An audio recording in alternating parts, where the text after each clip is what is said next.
গতকালকে জামাত অভিমান করেছিল, সেই অভিমান আজকে ঘুচেছে। অভিমান ঘুচিয়েছেন স্বয়ং প্রধান উপদেষ্টা। প্রধান উপদেষ্টা জামাতের আমিরকে ফোন দিয়ে তার অভিমান ঘুচিয়েছেন।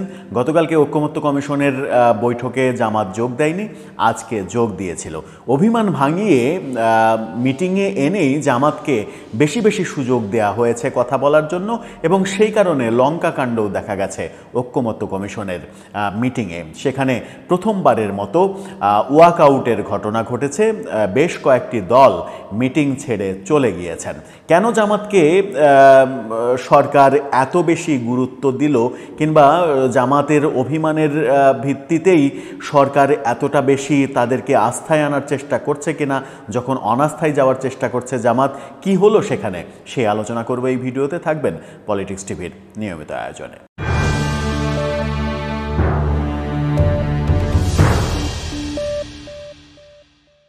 দর্শক, পলিটিক্স টিভির নিয়মিত ভিডিওগুলো স্পন্সর করছে প্রজাপতি.টিভি, নতুন ওটিটি প্ল্যাটফর্ম। আপনারা চাইলে ইউটিউবে, ফেসবুকে, ইনস্টাগ্রামে, টিকটকে দেখে নিতে পারেন।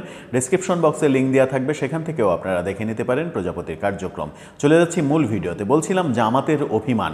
গতকালকে অভিমান করে জামাত মিটিংয়ে যোগ দেয়নি, ঐকমত্য কমিশনের মিটিংয়ে যোগ দেয়নি, এবং জামাতের অভিমানের প্রেক্ষিতেই আমরা বলেছিলাম যে বিএনপির দিকে সরকার এক ধরনের ঝুঁকে গেছে, এমন অভিযোগ জামাতের এবং এনসিপির। বিএনপির সঙ্গে সখ্যতা তৈরি হয়েছে, এবং সেই সখ্যতার ফলে যখন জামাত এবং এনসিপির সঙ্গে সম্পর্কে ফাটল ধরছে, ঠিক সেই সময় বিএনপি তাদের ক্ষমতা আরোহণের পরে সঠিকভাবে দেশ চালানোর জন্য নির্বাচনের আগে আগে ইনক্লুসিভ নির্বাচনের কথাও বলতে পারে। আওয়ামী লীগের নিষেধাজ্ঞা তুলে নিয়ে তাকে যে কোনো ফরম্যাটে তাকে নির্বাচনের সুযোগ দিয়ে সবার অংশগ্রহণে নির্বাচনের তত্ত্বে আসতে পারে, কারণ আন্তর্জাতিক সাপোর্টের প্রয়োজন সরকার গঠনের পরে যে কোনো দলের জন্যই। নির্বাচনকে যদি অগ্রহণযোগ্য বলা হয়, তাহলে পরবর্তীতে সরকার চালানো অনেক কঠিন কাজ হবে, যেটার প্রমাণ আমরা বিগত আওয়ামী লীগ সরকারের আমলে দেখেছি। ঠিক একই রকম বিপদে বিএনপি পড়তে চাইবে না, তাই হয়তো শেষ পর্যন্ত ইনক্লুসিভ নির্বাচনের যে তত্ত্ব, সর্বশেষ জাতিসংঘও যে নির্বাচনের তত্ত্বের কথা বলছে, সেই তত্ত্বে বিএনপি যেতে পারে। এই ভয় থেকেই হয়তো এনসিপি এবং জামাত বিএনপির সঙ্গে সরকারের প্রধান উপদেষ্টার লন্ডন বৈঠকটাকে খুব ভালোভাবে নেয়নি। সেই কারণে জামাত গতকালকে অভিমান করে মিটিংয়ে অংশগ্রহণ করেনি। প্রধান উপদেষ্টা তাদের অভিমান ভাঙিয়েছেন। অভিমান ভাঙিয়ে আজকে মিটিংয়ে এনেছিলেন। মিটিংয়ে এনে হলো লঙ্কা কাণ্ড। সেখানে জামাতকে অনেক বেশি গুরুত্ব দেওয়া হলো, জামাতকে অনেক বেশি কথা বলতে সুযোগ দেওয়া হলো। জামাতকে এত বেশি গুরুত্ব দেওয়া হলো যে অন্য দলগুলো, গণফোরাম, সিপিবি সহ বেশ কিছু দল গোস্বা করলো, এবং পরিস্থিতি নিরপেক্ষ না থাকার অভিযোগে তারা মিটিং বয়কট করে চলে গেল। এমন ঘটনা আমরা দেখলাম মিটিংয়ে। কি হলো, গণমাধ্যম কি বলছে শুনে নেওয়া যাক।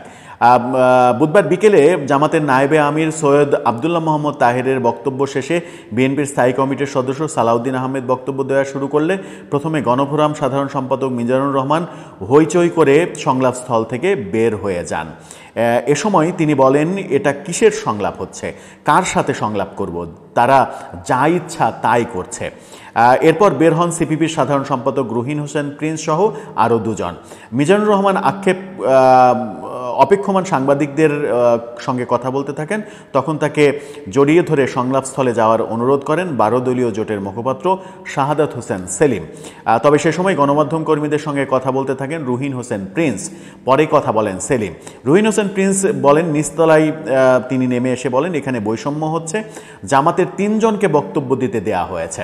অর্থাৎ একই মিটিংয়ে জামাতের 3 জন বক্তব্য দিয়েছেন, আমাদের একজনকে বক্তব্য দিতে গেলেও সেটা বাধাগ্রস্ত করা হচ্ছে।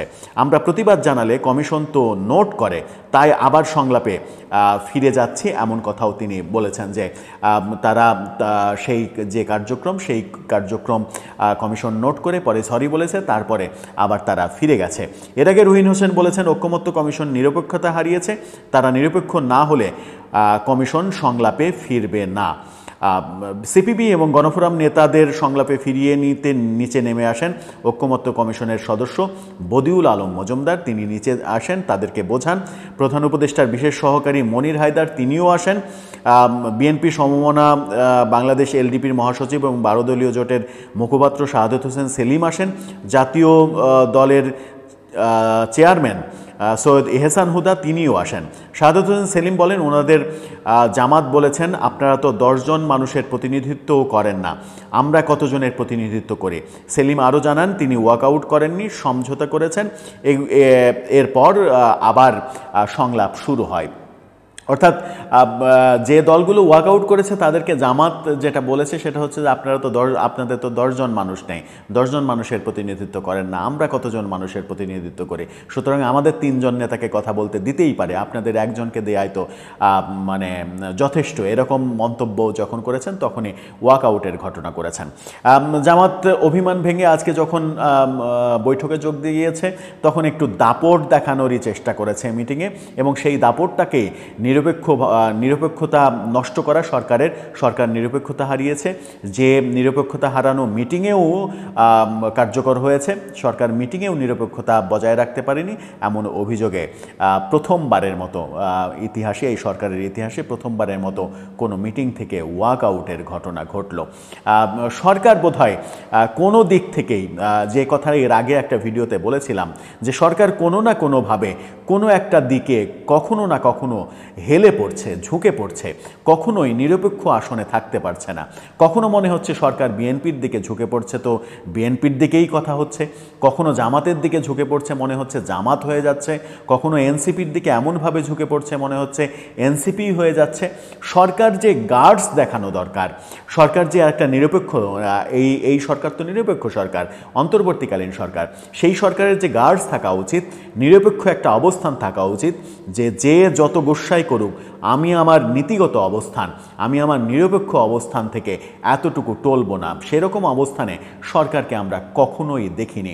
কোনো না কোনো দিকে ঝুঁকে পড়েছে, কখনো কারো মান ভাঙাতে, কখনো অভিমান ভাঙাতে, কখনো জটিলতা কাটাতে, কোনো দিকে হেলে পড়তে দেখেছি। এই সরকার রাজনৈতিকভাবে যে অজ্ঞ, রাজনৈতিক অভিজ্ঞতা নেই, সেটা প্রধান উপদেষ্টা এর আগে একাধিকবার স্বীকারও করেছেন। সরকার চালানোর অভিজ্ঞতা তাদের নেই, সেই কারণেই বারবার আসলে হিমশিম খাচ্ছে। আমলা, এনজিও কর্মী, বিদেশে থাকা প্রবাসীদের নিয়ে এসে সরকার যে কর্মকাণ্ডগুলো চালাচ্ছে, এই মানুষগুলোর আদতে রাষ্ট্র পরিচালনার কোনো অভিজ্ঞতা নেই, সরকার পরিচালনার কোনো অভিজ্ঞতা নেই। অভিজ্ঞতা নেই বলেই তারা বারবার হোঁচট খাচ্ছে। আর এই কারণেই সবথেকে বেশি আলোচনা হচ্ছে নির্বাচনের কথা, যে সরকার যত দ্রুত পারে নির্বাচন দিয়ে তাদের এক্সিটের পথ খোঁজাই উচিত, তা না হলে সংকট আরও বাড়বে।